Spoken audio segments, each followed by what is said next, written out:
Hello दोस्तों, स्वागत है हमारे इस चैनल में। इस चैनल के माध्यम से आज इस वीडियो में हम बात करेंगे राज्य के नीति निर्देशक तत्व या directive principle of state policy. इसको शॉर्टकट में डीपीएसपी कहते हैं। तो सबसे पहले हम देखते हैं कि ये इसके बेसिक क्या है, जो परीक्षाओं में घूम टहल के कहीं ना कहीं से पूछे ही जाते हैं।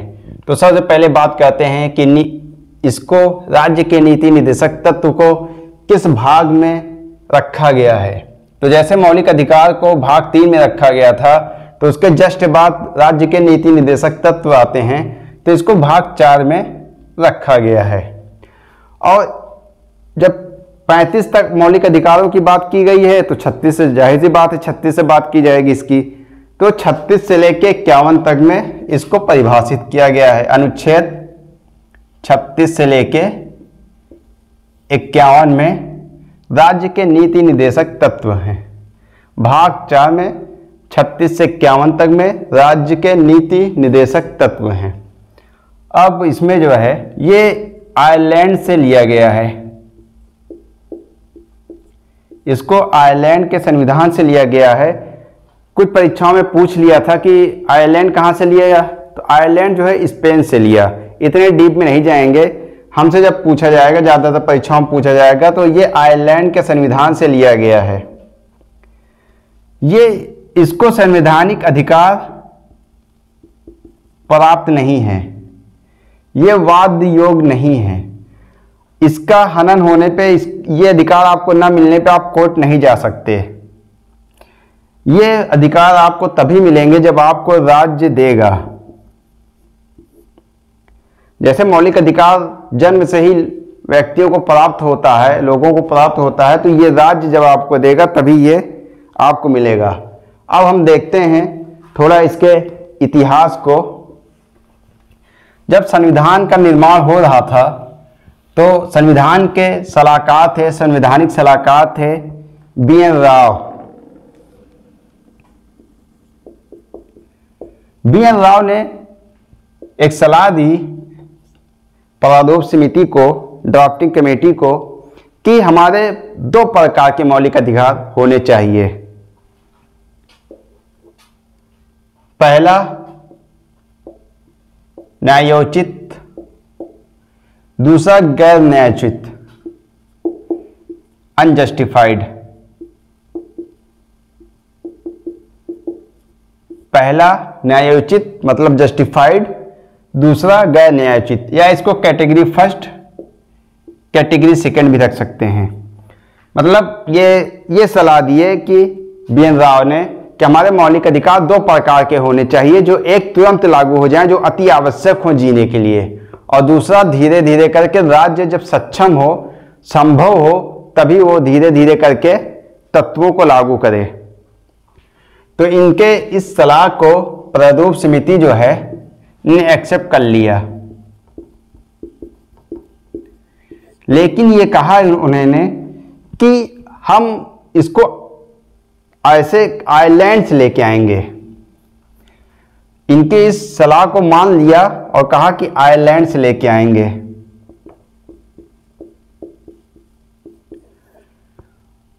तो उसके बाद इसको कैटेगरी फर्स्ट, कैटेगरी सेकंड ना करके क्या किया गया, इसको मौलिक अधिकार कर दिया गया, मौलिक अधिकार, और इसमें डीपीएसपी को रख दिया गया। मतलब ये इसको संवैधानिक शक्ति प्राप्त नहीं है, ये वाद योग नहीं है, न्यायालय द्वारा परिवर्तनीय नहीं है, ये न्यायोचित है, जस्टिफाइड है, इसको ये वाद योग है, संवैधानिक शक्ति प्राप्त है, परिवर्तनीय है, तो मौलिक अधिकार रख दिया गया। संविधान निर्माता भविष्य में जैसे भारत को देखना चाहते थे, उन लोक कल्याणकारी जितनी भी सिद्धांत थे, तत्व थे लोक कल्याणकारी, उन्होंने उन सबको डीपीएसपी में रख दिया। और उस टाइम जब राष्ट्र हमारा स्वतंत्र हुआ था, जब राष्ट्र हमारा स्वतंत्र हुआ था, नया नया भारत स्वतंत्र हुआ था, आज़ाद हुआ था, उस टाइम संभव नहीं था कि इन सब चीज़ों को दिया जा सके। तो इसलिए इसको डीपीएसपी में रख दिया गया कि राज्य धीरे धीरे करके इसको, उसका राज्य का कर्तव्य है कि इसको लागू करेगा। अब इसका उद्देश्य क्या है? डीपीएसपी का उद्देश्य ये है कि हर राज्य ये चाहता है कि हम अच्छे राज्य बने। और अच्छा राज्य कब बनेगा, लोक कल्याणकारी राज्य कब बनेगा, जब इन तत्वों को लागू करेगा। तो हर राज्य चाहता है कि हम एक अच्छे राज्य बने, लोक कल्याणकारी राज्य बने, वेलफेयर स्टेट बने। तो इसका उद्देश्य ये है कि राज्य कल्याणकारी, लोक कल्याणकारी राज्य बने। इसकी आलोचना भी बहुत हुई। सबसे बड़ी आलोचना इसकी ये थी कि इसको संवैधानिक शक्ति प्राप्त नहीं है। ये न मिलने पे आप कोर्ट नहीं जा सकते, न्यायालय नहीं जा सकते, इन्फोर्स नहीं करवा सकते। इसकी सबसे बड़ी आलोचना ये थी। और ये 3 विचारधाराओं पर आधारित है। परीक्षाओं में प्रश्न आ जाता है कि डीपीएसपी किन किन विचारधाराओं पर आधारित है, तो ये 3 विचारधाराओं पर आधारित है। पहला गांधीवादी, दूसरा समाजवादी, तीसरा उदारवादी। ये 3 तरह की विचारधाराओं पर आधारित है। पहला गांधीवादी, दूसरा समाजवादी, तीसरा उदारवादी। अब हम देखते हैं जो 36 से लेकर 51 तक आर्टिकल या अनुच्छेद हैं। अब हम अनुच्छेदों की बात करते हैं। शुरुआती जो भी एक बार रिवीजन कर लेते हैं। राज्य की नीति निर्देशक तत्व भाग 4 में आर्टिकल 36 से 51 तक में है। इसको आयरलैंड के संविधान से लिया गया है और ये वाद योग नहीं है। इनको संवैधानिक शक्ति प्राप्त नहीं है। ये न्यायालय द्वारा परिवर्तनीय नहीं है। ये राज्य जब आपको देगा तभी ये प्राप्त होंगे, तभी आपको मिलेंगे। नहीं देगा तो आप वाद विवाद नहीं कर सकते, कोर्ट नहीं जा सकते, कुछ नहीं कर सकते आप।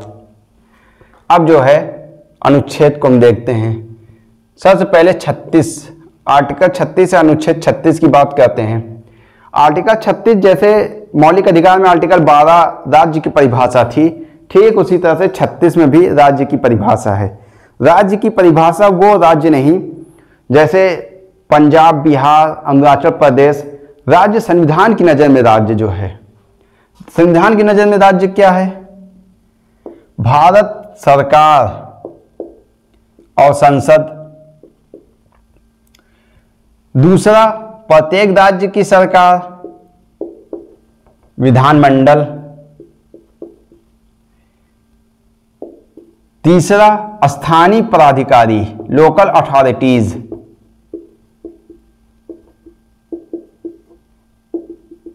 निकाय, लोकल अथॉरिटीज या स्थानीय प्राधिकारी। चौथा है अन्य प्राधिकारी। ये 4 टाइप के राज्य की परिभाषा है संविधान की नज़र में। अन्य जैसे 2 तो भारत की सरकार, संसद, प्रत्येक राज्य की सरकार, विधानमंडल। ये 2 क्लियर हैं कि ज़्यादातर समझेंगे। लेकिन स्थानीय प्राधिकारी में स्टेट कंफ्यूज होगा, लोग कंफ्यूजन होगी थोड़ी सी।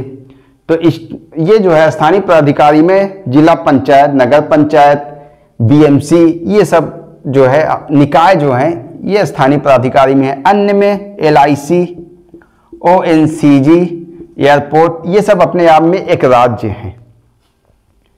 ये सब अपने आप में एक राज्य हैं। तो राज्य की 36 में, आर्टिकल 36 में राज्य की परिभाषा है। 37 में क्या है? देखिए 36, 37 रिलेट करके पढ़ेंगे। रिलेट करके जितने भी आर्टिकल को आप पढ़ेंगे आपको याद होगा। प्रैक्टिस करेंगे तो याद होगा, बाकी रट्टा मारेंगे। अगर याद नहीं होगा तो जब परीक्षा में आएगा, जैसे ही सामने आएगा आपको याद आ जाएगा कि ये किसमें है। तो इसलिए 37 में जो है ये क्लियर कर देता है कि ये अगर आपको अधिकार नहीं मिलता तो ये परिवर्तनीय नहीं है, न्यायालय द्वारा परिवर्तनीय नहीं है, वाद योग्य नहीं है। राज्य देगा तभी आपको प्राप्त होगा। राज्य देगा तभी आपको प्राप्त होगा। आर्टिकल 37 ये कहता है। अब मेन आर्टिकल जो है ये दो तो थोड़ा वो था। 38 की बात करते हैं। 38 में है कि राज्य जो है सामाजिक व्यवस्था बनाएगा लोक कल्याण की अभिवृद्धि के लिए। मतलब राज्य जो है लोक कल्याण की अभिवृद्धि के लिए सामाजिक व्यवस्था बनाएगा। अब सामाजिक व्यवस्था बनेगा कैसे? लोक कल्याण के लिए, मतलब पब्लिक वेलफेयर के लिए, ग्रोथ के लिए, विकास के लिए सामाजिक व्यवस्था बनाएगा। सामाजिक व्यवस्था बनेगा कैसे? सामाजिक व्यवस्था बनेगा न्याय के आधार पे। जब सबको एक समान न्याय मिलेगा तभी तो सामाजिक व्यवस्था स्थापित होगी। तो जब भी न्याय की बात आए तो न्याय 3 तरह के आधार पे है: सामाजिक, आर्थिक, राजनैतिक। जैसे प्रस्तावना में है सामाजिक, आर्थिक, राजनैतिक न्याय की बात की गई है, तो उससे मिलता इसमें भी है कि न्याय की जब भी बात आएगी इसमें तो सामाजिक, आर्थिक, राजनैतिक। और एक चीज और है, लोकतंत्र की जब बात आएगी तो किस आधार पर लोकतंत्र की है? जब लोकतंत्र की बात आएगी तो सामाजिक और आर्थिक आधार पे लोकतंत्र की रहेगी। तो सामाजिक व्यवस्था कब स्थापित होगी? राज्य लोक कल्याण की वृद्धि के लिए सामाजिक व्यवस्था बनाएगा तो इन आधारों पे जब न्याय होगा, लोकतंत्र लागू होगा तो सामाजिक व्यवस्था बन जाएगा, राज्य लोक कल्याणकारी बन जाएगा। और अवसर की समानता रहेगी और अवसर की असमानता पे प्रतिषेध लगाएगा तो सामाजिक व्यवस्था बनेगी, अभिवृद्धि होगी, विकास होगा। 39 क्या कहता है?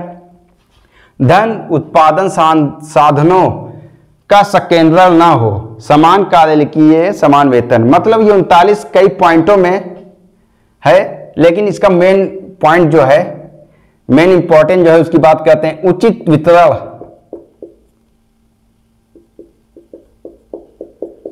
उचित वितरण मतलब उत्पादन साधनों का उचित वितरण रहेगा, इसको संकेंद्रण होने से बचाएगा, रोकेगा।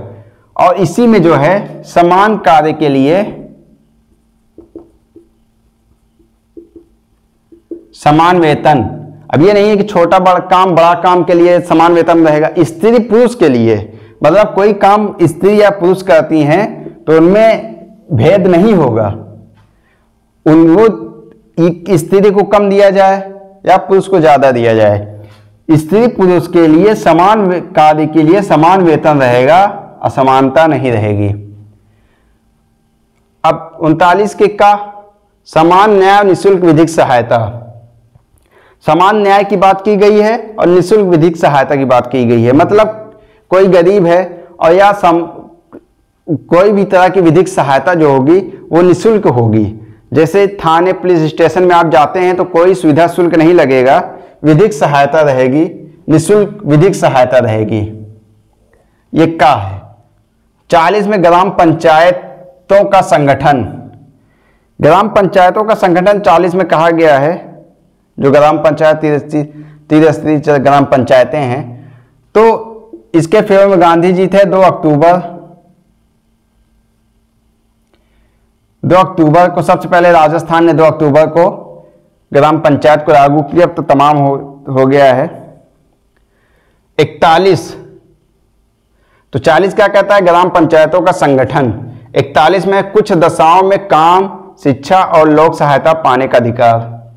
कुछ दशाओं में मतलब कुछ विशेष दशाओं में काम पाने का अधिकार। जैसे आप गरीबी में हैं तो इसमें काम पाने का अधिकार।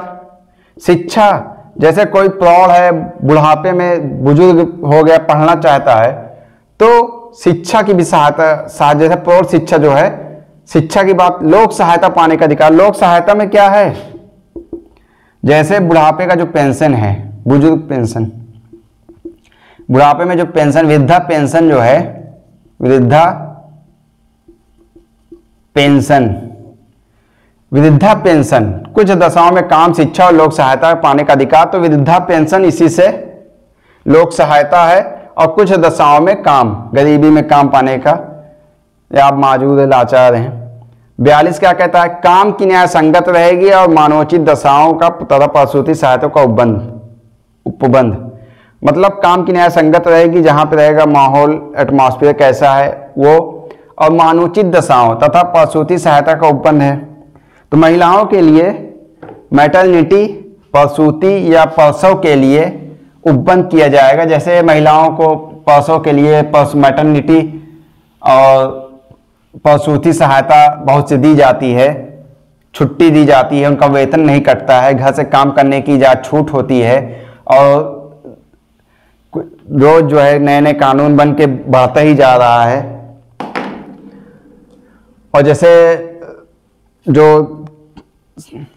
स्वास्थ्य केंद्र होते हैं वहाँ अगर प्रसव होता है तो उनको कुछ सुविधा भी मिलती है, तो सबको मालूम नहीं रहता। तो महिलाओं को प्रसूति सहायता या मैटरनिटी हेल्प भी दी गई है, छुट्टी दी गई है, वेतन उनका नहीं कटेगा। तो इसमें बात किस में बात की गई है, आर्टिकल 42 में काम की न्याय संगत और मानवोचित दशाओं का तथा प्रसूति सहायता का उपबंध है। 43 में कह रहा है कामगारों के लिए निर्वाह मजदूरी, और 43 कह रहा है 43 में कामगारों के लिए, जैसे आर्टिकल 23 में था कि बंधुआ मजदूरी और बेगारी आप नहीं करवा सकते, तो आप किसी से कोई काम करवाइए, उसको 50 रुपया 100 रुपया दे दीजिए, तो बंधुआ मजदूरी या बेगारी खत्म हो गई। लेकिन यहाँ पे क्या कह रहा है, यहाँ पे ये है कि आप उसको इतना मिनिमम, जैसे मिनिमम वेतन जो है, न्यूनतम वेतन, उसको इतना मजदूरी दीजिए कामगार को, मजदूर को, कि उसका निर्वाह हो सके, गुजर बसर हो सके, उसका निर्वाह हो सके। आप उसको इतना वेतन दीजिए कि उसका निर्वाह हो सके, गुजर बसर हो सके, निर्वाह मजदूरी। और अगर नहीं दे सकते हैं तो कुटीर उद्योगों का बढ़ावा दीजिए। मतलब आप जब कुटीर उद्योगों को बढ़ावा देंगे तो रोजगार बढ़ेगा, कामगारों के लिए रोजगार बढ़ेगा। परीक्षाओं में प्रश्न आ जाता है कुटीर उद्योग किस आर्टिकल में है, तो 43 में डीपीएसपी में कुटीर उद्योगों का जिक्र है। 43 का क्या कह रहा है, उद्योगों के प्रबंध में कामगारों का भाग लेना, मतलब कोई भी इंडस्ट्री है, कंपनी है, उद्योग है, उसके प्रबंध में कामगारों को भी शामिल कीजिए। कोई मशवरा करने लगिए, कोई मशवरा अगर कर रहे हैं तो कामगारों को भी शामिल कीजिए। छुट्टी कब होनी है, आना है, कब जाना है, इनको भी इसमें शामिल कीजिए। क्या कह रहा है, सहकारी सोसाइटी का संवर्धन, मतलब सहकारी समितियों का संवर्धन आप करेंगे। सहकारी समिति मतलब सरकार जिससे मिलकर काम करती है उसका संवर्धन करेंगे, उन्नति के लिए उसका संवर्धन करेंगे। 44 क्या कह रहा है, नागरिकों के लिए एक समान सिविल संहिता, मतलब नागरिकों के लिए यूनिफॉर्म सिविल कोड, जैसे कि मुस्लिम लॉ और हिंदू लॉ, या सबके धर्म के आधार पर कुछ लॉ जो हैं वो अलग हैं। तो ये 44 क्या कहता है कि नागरिकों के लिए समान नागरिक संहिता जो है, समान सिविल संहिता लाइए, सिविल कोड लाइए, कि एक समान, उनको मिला के ऐसे एक समान कानून बनाइए जो सब पे लागू हो। तो ये अभी तक तो हो नहीं पाया, और नहीं आप जो है कोर्ट जा भी नहीं सकते। खैर, इसको लेने के लिए बहुत कोशिश हुई।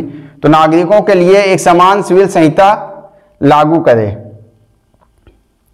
45 क्या कहता है, 6 वर्ष से कम बालकों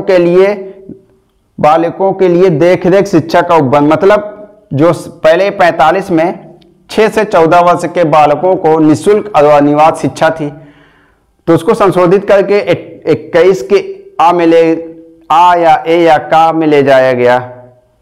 तो यहाँ पे जब खाली हो गया तो इसमें 6 वर्ष से कम बालकों को स्वास्थ्य की, शिक्षा की पूरी देखरेख का राज्य जो है उपबंध करेगा। 46 क्या कहता है, अनुसूचित जातियां, अनुसूचित जनजातियां, अन्य दुर्बल वर्गों के शिक्षा आदि संबंधी हितों की अभिवृद्धि, मतलब जो एससी और एसटी हैं, अनुसूचित जनजातियां और अन्य दुर्बल वर्ग, इनके शिक्षा से और अर्थ से संबंधित अर्थ मतलब पैसे से, मुद्रा से संबंधित आप उनके उनके हित के लिए अभिवृद्धि करेंगे, उनके विकास को बढ़ाएंगे। रिजर्वेशन जो है इसी में आता है, चाहे आर्थिक रिजर्वेशन दीजिए चाहे वैसे रिजर्वेशन दीजिए। तो अनुसूचित जातियां, अनुसूचित जनजातियां, अन्य दुर्बल वर्गों के शिक्षा और संबंधी हितों की वृद्धियां हैं। 47 क्या कहता है, पोषाहार स्तर, जीवन स्तर को ऊंचा करने का राज्य का कर्तव्य है। पोषाहार स्तर मतलब न्यूट्रिशन। एक होता है कि थोड़ा हम खा लिए और एक होता है कि न्यूट्रिशन पूरा हमारे शरीर को, मतलब कितनी कैलोरी की, प्रोटीन की, कैल्शियम की आवश्यकता है, वही उसका पूरा पोषाहार है। मतलब उसको पूरा न्यूट्रिशन मिले, उसके जीवन स्तर को ऊंचा करने का राज्य का कर्तव्य है। तो जो गेहूं और चावल कोटा में मिलता है इसी से रिलेटेड है। तो पोषाहार स्तर, जीवन स्तर का ऊंचा करने का राज्य का कर्तव्य किसमें है, 47 में। 48 क्या कहता है, 48 में कृषि और पशुपालन का संगठन। तो कृषि जो है, जैसे आप देखेंगे कि कृषि से संबंधित जितनी भी चीजें हैं, चाहे यंत्र हो, खाद हो, बीज हो, इन पे सरकार टैक्स में छूट देती है या बहुत कम टैक्स लेती है। इसी आधार पे इनको लोन भी बहुत कम % मिलता है या कभी कभी फ्री भी मिलता है।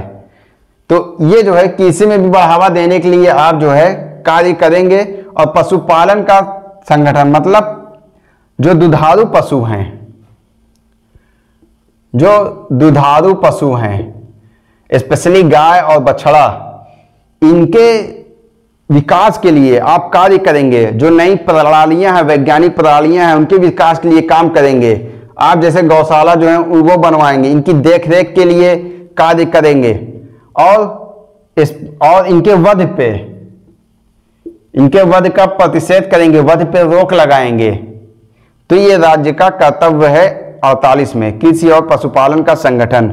48 का क्या कहता है, पर्यावरण का संरक्षण और वन्य जीव की रक्षा। मतलब गेहूं चावल की हम लोगों ने बात कर ली, कृषि की। अब पर्यावरण हमारे लिए बहुत ही आवश्यक होते हैं, ये इनडायरेक्ट हमारे लिए बहुत आवश्यक होते हैं। तो पर्यावरण का संरक्षण करेंगे, जैसे घास फूस। उसके बाद वन और वन्य जीवों की रक्षा करेंगे। वन्य जीवों की रक्षा मतलब जैसे हाथी है, लोग दांत के लिए हाथी को मार देते हैं। तो वन्य और वन्य जीव, वन जो है, वन पूरा लकड़ी तस्कर जो उसको काटते हैं, तो उसको रोकेंगे। वन और वन्य जीव का संरक्षण करेंगे, पर्यावरण का संरक्षण करेंगे, वन्य जीव की रक्षा करेंगे। ये कौन कहता है, 48 का। 49 में क्या है, राष्ट्रीय महत्व के संस्मारक स्थानों और वस्तुओं का संरक्षण। हमारे राष्ट्र के जो मोन्यूमेंट हैं, जो संस्मारक हैं, जो पुरातत्व से जुड़े हुए हैं, जो इंटरनेशनल पे उनका महत्व है, और जो स्थान हैं, जो पुरातत्व स्थान हैं, और जो वस्तुएं हैं, जो वस्तुएं सिक्के हुए, मूर्तियां हुई, जो वस्तुएं हैं, संस्मारक हुए, जैसे लाल किला हुआ, तो ये जो है इनकी राष्ट्र का कर्तव्य है कि इनका जो है संरक्षण करे, इनकी देखभाल करे, इनके देखभाल के लिए लोगों को रखे। आर्टिकल 50 क्या कहता है, आर्टिकल 50 कहता है कार्यपालिका से न्यायपालिका का पृथक्करण 50-50। मतलब कार्यपालिका और न्यायपालिका का जब संगठन रहेगा तो फिर देश भ्रष्टाचार की तरफ जा सकता है और बहुत सी गड़बड़ियां आ सकती हैं। तो इसलिए कार्यपालिका को न्यायपालिका से अलग कर दिया गया। तो कार्यपालिका से न्यायपालिका का पृथक्करण आर्टिकल 50 में। 51 जो है अंतर्राष्ट्रीय शांति और सुरक्षा की अभिवृद्धि। मतलब जो अंतर्राष्ट्रीय पे जो संधियां हुई हैं उनकी आप रक्षा करेंगे और अंतर्राष्ट्रीय स्तर पे कोई ऐसा काम नहीं करेंगे जिससे जो है संबंध खराब हो। तो अंतर्राष्ट्रीय शांति और सुरक्षा की अभिवृद्धि विकास के लिए आप हर तरह के कार्य जो है करेंगे, मध्यस्थता करेंगे और संबंध अच्छे बनाएंगे, शांति के लिए, संधि के लिए। तो ये जो है 51 में था। इस तरीके से 36 से 51 तक जो अनुच्छेद थे ये थे। एक बार इसका हम रिवीजन कर लेते हैं। जैसे राज्य के नीति निदेशक तत्व, ये भाग 4 में आयरलैंड से लिया गया है। ये इनको संवैधानिक शक्ति प्राप्त नहीं है, ये न्यायालय द्वारा परिवर्तनीय नहीं है, वाद योग नहीं है। ये राज्य जब आपको देंगे तभी ये अधिकार आपको प्राप्त होंगे। मौलिक अधिकार जैसे जन्म से ही मिल जाते हैं, इन अधिकारों को राज्य आपको देगा जब वो सक्षम हो। कब देगा? जब वो सक्षम होगा, देने लायक हो जाएगा, संभव होगा, तब वो जब ये देगा तब ये आपको प्राप्त होंगे। और उसके बाद फिर आते हैं अनुच्छेदों में। अनुच्छेद 36 में राष्ट्र की परिभाषा है, 37 में न्यायालय में परिवर्तनीय नहीं है, वाद योग्य नहीं है। 38 कहता है लोक कल्याण की अभिवृद्धि के लिए सामाजिक व्यवस्था बनाएंगे और अवसर की समानता रहेगी और अवसर की असमानता का प्रतिषेध करेंगे, रोकेंगे। 39 क्या कहता है? धन उत्पादन साधनों का संकेंद्रण होने से रोकेंगे, नहीं होने देंगे और उचित वितरण करेंगे साधनों का। समान कार्य के समान वेतन है स्त्री और पुरुष को। 39 का क्या है? समान न्याय और निःशुल्क विधिक सहायता है। 40 है ग्राम पंचायतों का संगठन। 41 जो है कुछ दशाओं में काम, शिक्षा और लोक सहायता पाने का अधिकार। 42 है काम की न्याय संगत और मानवोचित दशाओं तथा प्रसूति सहायता का उपबंध। 43 कहता है कर्मकारों के लिए निर्वाह मजदूरी और कुटीर उद्योगों को बढ़ावा देंगे आप। 43 का क्या है? उद्योगों के प्रबंध में कामगारों का भाग लेना। खा क्या है? सहकारी समितियों का संवर्धन या उन्नति। नागरिकों के लिए समान संहिता किसमें है? 44 में नागरिकों के लिए एक समान सिविल संहिता रहेगी, यूनिफॉर्म सिविल कोड। एक समान सिविल संहिता किसमें है? 44 में। 45 में 6 वर्ष से कम बालकों के स्वास्थ्य शिक्षा का उपबंध करेंगे। 46 से अनुसूचित जातियां, अनुसूचित जनजातियां, अन्य दुर्बल वर्गों के शिक्षा अर्थ संबंधी हितों की अभिवृद्धि के लिए कार्य करेंगे। 47 है पोषाहार स्तर, जीवन स्तर को ऊंचा करने का राज्य का कर्तव्य होगा। 47 क्या है? पोषाहार स्तर, जीवन स्तर को ऊंचा करने का राज्य का कर्तव्य होगा। इसी तरीके से 48 में है कृषि और पशुपालन का संगठन, मतलब दुधारू पशुओं का देख रेख, उनके विकास के लिए आप कार्य करेंगे और उनके वध पे प्रतिषेध लगाएंगे। कृषि को आप बढ़ावा देंगे, उसमें टैक्स में हर चीज में छूट देंगे। तो कृषि और पशुपालन का संगठन किसमें? 48 में। 48 का क्या कहता है? पर्यावरण का संरक्षण करेंगे, वन्य जीव का रक्षा करेंगे। 49 राष्ट्रीय महत्व के संस्मारक स्थानों और वस्तुओं का संरक्षण। 50 में है कार्यपालिका से न्यायपालिका का पृथक्करण। 51 कहता है अंतर्राष्ट्रीय शांति और सुरक्षा की अभिवृद्धि के लिए आप कार्य करेंगे। तो अगर ये वीडियो को हमारे कई बार आप रिपीट करके देखेंगे, 2-3 बार रिपीट करके प्रैक्टिस करेंगे, तो और एक दूसरे को कहानी से रिलेट करके देखेंगे तो ये प्रैक्टिस से याद हो जाएगा। और जब भी परीक्षा में कोई कुछ मान लीजिए पूछ लिया कुछ दशाओं में काम, शिक्षा और लोक सहायता पाने का अधिकार किसमें है, तो आप जैसे 41 उसमें दिया रहेगा तो आपसे ये टकरा ही जाएगा और उस पर टिक मार देंगे। उम्मीद है आप लोगों को समझ में आया होगा। धन्यवाद।